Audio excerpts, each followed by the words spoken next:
ಮಾಡಿ ನಮ್ಮ life ಸ್ಟೈಲನ್ನು change ಮಾಡೋದು ಒಳ್ಳೆಯದು ವಿನಃ ಔಷಧಿಗಳಿಂದ ಇದು ಗುಣ ಆಗ್ತದೆ ಅಂತ ಎಣಿಸುವುದು ತಪ್ಪು ಅಭಿಪ್ರಾಯ.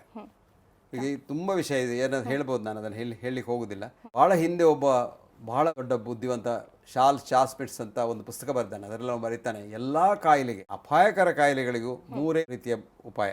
ಒಂದು, change of mode of living, ನಿನ್ನ ಜೀವನ ಶೈಲಿ ಬದಲು ಮಾಡು. ಟ್ರ್ಯಾಂಕ್ವಿಲಿಟಿ ಆಫ್ ಮೈಂಡ್, ಮನಸ್ಸಿನಲ್ಲಿ ಏನು ಕ್ಲೀನ್ ಆಗಿ ಇಟ್ಟುಕೋ, ಸಂತೋಷ ಇರಲಿ. Drugs rarely ever if ever, full stop. ಔಷಧಿಗಳು ಅಪರೂಪವಾಗಿ ಅಗತ್ಯ ಇದ್ರೆ ಮಾತ್ರ ತೆಕ್ಕೊಳ್ಬೇಕು ವಿನಃ ತೆಕ್ಕೊಳ್ಬಾರ್ದು ಅಂತ. ಹಾಗಾಗಿ ಎಲ್ಲ ಮೇಧಾವಿಗಳು ಹೇಳಿದ್ದು ಒಂದೇ, ಆದರೆ ನಾವು ಮಾಡುವುದು ಅನ್ಯಾಯ. ಇದು ಕೆಲವರು ಇದ್ದಾರೆ ನನ್ನ ಹತ್ರ ಬರ್ತಾರೆ, ಸರಿ ಕುಡಿಬೇಕು, ಅವನಿಗೆ 1 ಬಾಟ್ಲಿ ಕುಡಿಬೇಕು, ಕಾಯಿಲೆ. ಅದ್ರ ನಂತರ ಹೇಳಿದ್ರೆ ಗುಣ ಮಾಡಬೇಕು ಡಾಕ್ಟರ್, ಹಾಗೆ ಗುಣ ಮಾಡೋದು. ಇದು ಬಿಡ್ಲಿಕ್ಕೆ ಮೇಲೆ ಹೇಳಬೇಡಿ, ನನಗಾಗುದಿಲ್ಲ ಅದು. ಅವನಿಗೆ ನಾನು ಔಷಧಿ ಕೊಡಬೇಕು, ಅವನು ಏನು ಎಣಿಸ್ತಾನೆ, ಹತ್ರ ಬಂದರೆ ಒಂದು ಔಷಧಿ ಉಂಟು, ಆ ಔಷಧಿನ ತೆಕ್ಕೊಂಡು ಕೂಡ ನಾನು ಗುಣ ಆಗ್ತದೆ, ನಾನು ಕುಡಿದ್ರೂ ತೊಂದರೆ ಇಲ್ಲ. ಇದು ಸುಳ್ಳು, ಇಂಥದ್ದಿಲ್ಲ. ಅದಕ್ಕೆ ನಾನು ನಿನ್ನೆ ಹಿಂದೂನಲ್ಲಿ ನಮ್ದೊಂದು ಆರ್ಟಿಕಲ್ ಬಂದಿತ್ತು, there is no pill for every ill but there is an ill following every pill ಅಂತ. ಇದಕ್ಕೆ ತುಂಬ ಜನ, ಒಂದು 100 ಜನ 150 ಜನ ಅದು ಒಳ್ಳೇದು ಅಂತ ಬರೆದ್ರೆ ಒಬ್ಬರಿಬ್ಬರು ಬರ್ತಾರೆ, ನಿಮಗೆ ಬುದ್ಧಿ ಇಲ್ಲ, ನಮ್ದೆಲ್ಲ ಪಾಶ್ಚಾತ್ಯ ಇದೆಲ್ಲ ಎಕ್ಸ್ಪೆರಿಮೆಂಟ್ ಮಾಡಿದ್ದು, ಆದ್ರಿಂದ ಅದೆಲ್ಲ ಒಳ್ಳೇದು, ನೀವು ಹೇಳೋದು ತಪ್ಪು ಅಂತ. ಅವರಿಗೆ ಅದು ಮಾಡಿದ ಎಂತದಂತ ಅವ್ರಿಗೆ ಗೊತ್ತಿಲ್ಲ ಪಾಪ ಬರ್ದವ್ರಿಗೆ. ಹೌದು, ಹಾಗೇನೆ ಕೆಲವರು ಹೇಳ್ತಾರೆ ನಾವು ಬದುಕಿರೋದೇ ಪಾಶ್ಚಾತ್ಯ ಮೆಡಿಸಿನ್ ಇಂದ ಅಂತ. ಹೌದು, ಅಲ್ಲಿ ಬದುಕಿರುವುದಲ್ಲ, ಈಗ ಲೈಫ್ ಸ್ಪ್ಯಾನ್ ಕಮ್ಮಿ ಆಗಿದೆ ಪಾಶ್ಚಾತ್ಯ ಮೆಡಿಸಿನ್. ಬಟ್ ಬಹಳಷ್ಟು ಜನ ಅದನ್ನ ಒಪ್ಕೊಳ್ಳೋದಿಲ್ಲ.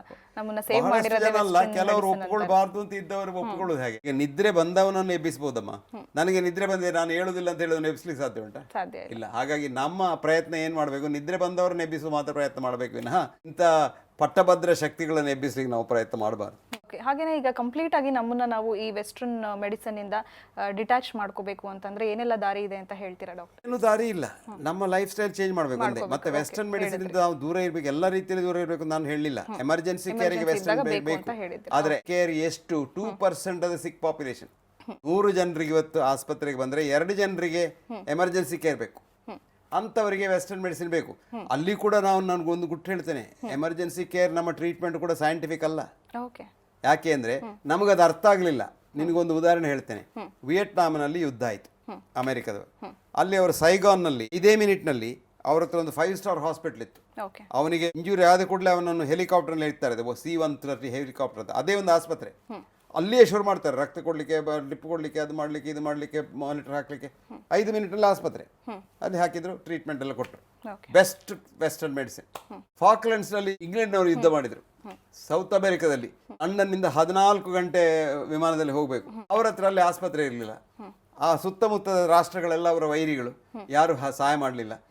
ಅಲ್ಲಿ ಅವರು ಹೀಗೆ ಇಂಜುರಿ ಆದ ಈ ಪೇಷಂಟನ್ನು ಆ ನೆಲದಲ್ಲಿ ಬಿದ್ದುಕೊಂಡಿದ್ರು. ಅವರು ಎಷ್ಟು ಗಂಟೆ, 12ರಿಂದ 14 ಗಂಟೆ ನೆಲದಲ್ಲಿ ಬಿದ್ದುಕೊಂಡಿದ್ರು. ಆದರೆ ಆ ನೆಲ ಆವಾಗ ಅಕ್ಟೋಬರ್ನಲ್ಲಿ ಅಲ್ಲಿ ಸ್ನೋ ಇತ್ತು, ಸೊ ತಣ್ಣಗಾಗಿತ್ತು, ಹೈಪೋಥರ್ಮಿ ಆಯಿತು. ಮತ್ತೆ ಅವರು ವಿಮಾನದಲ್ಲಿ ತೆಕ್ಕೊಂಡು 16 ಗಂಟೆ ಹೋಗಿ ಲಂಡನ್ನಲ್ಲಿ ಹೋಗಿ ಮದ್ದು ಮಾಡಿದರು.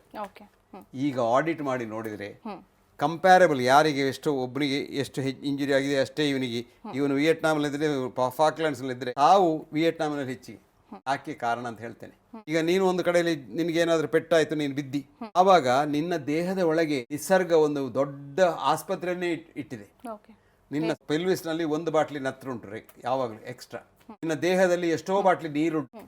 ಇದನ್ನೆಲ್ಲ ಎಷ್ಟು ನಿನಗೆ ರಕ್ತ ಹೋಗಿದೆ, ಏನು ಪೆಟ್ಟಾಗಿದೆ ಅದನ್ನೆಲ್ಲ ರೀಪ್ಲೇಸ್ ಮಾಡ್ತಾರೆ. ಅದಕ್ಕೆ ಹೇಳೋದು ಆಟೋ ಟ್ರಾನ್ಸ್ಫ್ಯೂಷನ್ ಮತ್ತೆ ಆಟೋ ಇನ್ಫ್ಯೂಷನ್ ಅಂತ. ನೀನು ಬಾಟ್ಲಿಯಲ್ಲಿ ಕೊಡಬೇಕು ಅಂತಿಲ್ಲ, ನಮ್ಮ ಪ್ರಕೃತಿ ನಮಗೆ ಒದಗಿಸಿಬಿಟ್ಟಿದೆ. ಮತ್ತೆ ನಮಗೆ ಎಷ್ಟು ಬೇಕು ಅಂತ ಅದಕ್ಕೆ ಗೊತ್ತುಂಟು, ನನಗೆ ಗೊತ್ತಿಲ್ಲ.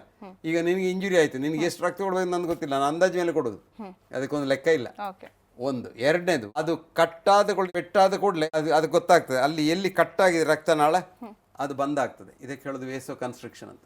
ಅದು ಬಂದಾದ ಕೂಡಲೇ ಅಲ್ಲಿ ಕ್ಲಾಟಿಂಗ್ ಮೆಕ್ಯಾನಿಸಮ್ ಶುರು ಆಗ್ತದೆ, ರಕ್ತ ಗಟ್ಟಿ ಆಗ್ತದೆ, ರಕ್ತ ನಿಲ್ತದೆ. ಈಗ ರಕ್ತ ಕಮ್ಮಿ ಆಯಿತು, ನಿನಗೆ ಪ್ರೆಷರ್ ಕಮ್ಮಿ ಆಯಿತು, ಮೆದುಳಿಗೆ ರಕ್ತ ಚಲಾವಣೆ ಇಲ್ಲ, ಕೂಡಲೇ ಆಟೋನಾಮಿಕ್ ನರ್ವಸ್ ಸಿಸ್ಟಮ್ ತಿರುಗಿಸ್ತದೆ ರಕ್ತವನ್ನು. ಹೆಚ್ಚು ರಕ್ತ ಬ್ರೈನಿಗೆ ಹೋಗ್ತದೆ, ಕಮ್ಮಿ ರಕ್ತ ಚರ್ಮಕ್ಕೆ ಹೋಗ್ತದೆ, ಮಸಲಿಗೆ ಹೋಗ್ತದೆ, ಹಾರ್ಟಿಗೆ ಹೋಗ್ತದೆ, ಕಿಡ್ನಿಗೆಲ್ಲ ಬೇಕಾದಷ್ಟು ಹೋಗ್ತದೆ. ಹಾಗಾಗಿ ನೀವು ಮತ್ತಿ ತಪ್ಪಿ ನೀನು ಸಾಯುವುದಿಲ್ಲ. ಇದನ್ನೆಲ್ಲ ಯಾರು ಮಾಡಿದ್ದಾರೆ? ನಿಸರ್ಗ ಮಾಡಿದೆ. ಇದನ್ನೆಲ್ಲ ಫಾಕ್ಲೆಂಡ್ಸ್ನಲ್ಲಿ ಆ ಸೋಲ್ಜರ್ಸಿಗೆ ಸಿಕ್ಕಿದೆ. ಅದು ಮಾತ್ರ ಅಲ್ಲ, ಸ್ಟೋನಲ್ಲಿ ಬಿದ್ರಲ್ಲ, ಬಿದ್ದು ಕೂಡ ಹೈಪೋಥರ್ಮಿ ಆಗ್ತದೆ, ಅದು ಕೂಡ ಸತ್ತು ಹೋಗುದಿಲ್ಲ ಪಕ್ಕ. ಸೊ ನೋಡು ಎಷ್ಟೆಲ್ಲ ಉಪಕಾರ ಆಯ್ತು. ಇಲ್ಲಿ ವಿಯೆಟ್ನಾಂನಲ್ಲಿ ಏನ್ ಮಾಡಿದ್ರು, ಬಂದು ಕೂಡಲೇ ರಕ್ತ ಕೊಟ್ಟರು, ಬಿಸಿ ಮಾಡಿದ್ರು, ಅದು ಮಾಡಿದ್ರು, ಇದು ಮಾಡಿದ್ರು, ಎಲ್ಲ ಉಲ್ಟಾಯ್ತು, ಬ್ಲೀಡಿಂಗ್ ಹೆಚ್ಚಾಯ್ತು, ಸತ್ತು ಹೋದ್ರು. ಹಾಗಾಗಿ ನಿಸರ್ಗಕ್ಕೂ ಗೊತ್ತುಂಟು. ಆದ್ರೆ ಎಮರ್ಜೆನ್ಸಿ ಕೇರಿಗೆ ನಮಗೆ ವೆಸ್ಟರ್ನ್ ಮೆಡಿಸಿನ್ ಬೇಕು. ಬೇಕೇ ಬೇಕು. ಸೊ ವೆಸ್ಟರ್ನ್ ಮೆಡಿಸಿನ್ ಅನ್ನು ನಾವು ಒಟ್ಟಿಗೆ ಬಾತ್ ಟಬ್ಬಿನೊಟ್ಟಿಗೆ ಮಗುವನ್ನು ಬಿಸಾಡಬಾರ್ದು. ಮಗು ಬೇಕು ಅಂದ್ರೆ ಆ ಮಗು ಇರುವ ನೀರು ಹಾಳಾಗಿದೆ, ಅದನ್ನು ಸರಿ ಮಾಡಬೇಕು. ಹಾಗಾಗಿ ತುಂಬಾ ನೀರು ಬೇಡ. ನೀರಂದ್ರೆ ಔಷಧಿ, ಪಾಶ್ಚಾತ್ಯರ ಔಷಧಿ ಅಷ್ಟು ಬೇಡ. ಅವರ ಮೆಥಡ್ಸ್ ಎಲ್ಲ ಬೇಕಾದನ್ನು ನಾವು ಇಟ್ಕೊಳ್ಬಹುದು. ಮತ್ತೆ ಪಾಶ್ಚಾತ್ಯರಲ್ಲಿ ತಪ್ಪುಂಟು, ಅದನ್ನ ನಾವು ಸರಿ ಅಂತ ಹೇಳ್ಬಾರ್ದು. ಈಗ 2500 ವರ್ಷದಿಂದ ನಾವು ಅನ್ಯಾಯ ಮಾಡ್ತಾ ಬಂದಿದ್ದೇವೆ ಮೆಡಿಸಿನ್ ಅಲ್ಲಿ, ಪಾಶ್ಚಾತ್ಯರಲ್ಲಿ. ಏನ್ ಮಾಡುದು? ರಕ್ತ ತೆಗೆಯುವುದು, ಎಂತ ಕಾಯಿಲೆಗೂ ರಕ್ತ ತೆಗೆಯುವುದು. ಅದು ಬಹಳ ಮಾಡರ್ನ್ ಆಗುವ. ಈಗ ನಾವು ಹೇಗೆ ಮಾತಾಡ್ತಾ ಇದ್ದೇವೆ, ಎಷ್ಟು ಈಗ ನಮ್ದು ಬೈಪಾಸ್ ಸರ್ಜರಿ ಎಷ್ಟು ಮಾಡರ್ನ್ ಅಂತ ಹೇಳ್ತೇವೆ, ಅವಾಗ ರಕ್ತ ತೆಗೆದು ಅಷ್ಟೇ. ಯಾರಿಗೆಲ್ಲ? ಅಮೆರಿಕದ ಪ್ರೆಸಿಡೆಂಟಿಗೆ ರಕ್ತ ತೆಗೆದುಕೊಂಡಿದ್ದೇವೆ ನಾವು, ಜಾರ್ಜ್ ವಾಷಿಂಗ್ಟನ್ಗೆ. ಎಂತದಕ್ಕೆ? ಟೈಫಾಯ್ಡ್ ಜ್ವರಕ್ಕೆ.